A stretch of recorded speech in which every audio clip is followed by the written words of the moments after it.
अंदमानच्या समुद्राचा बहुतांश भाग मान्सूननं व्यापला। पुढील 3 ते 4 दिवसात मान्सून वेगानं पुढे सरकण्याची अनुकूल परिस्थिती। बंगालच्या उपसागराच्या काही भागातही मान्सूनची प्रगती। महायुतीच्या जागा वाटपाबाबत भाजप नेत्यांची उपमुख्यमंत्री शिंदेंशी चर्चा। जागा वाटप अंतिम टप्प्यात असल्याचं चंद्रशेखर बावनकुळे यांनी केलं स्पष्ट। 99% सहमती झाल्याचा दावा। पेट्रोल आणि डिझेलच्या दरात पुन्हा वाढ। पेट्रोलचे दर 87 पैसे तर डिझेलचे दर 91 पैशांनी वाढले।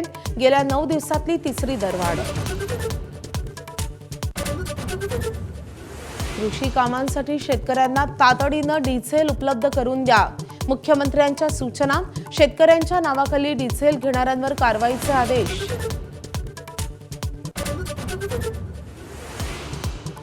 राज्यात इंधन टंचाईचं संकट गडद।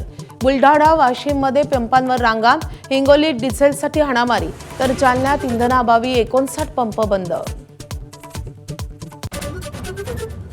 वांद्रेच्या गरीब नगरमध्ये 400 अनधिकृत बांधकामं जमीनदोस्त। रेल्वेकडून राडारोडा हटवण्याचं काम सुरू। कारवाईनंतर प्रवाशांचा प्रवास सुखकर होणार, पश्चिम रेल्वेचा दावा।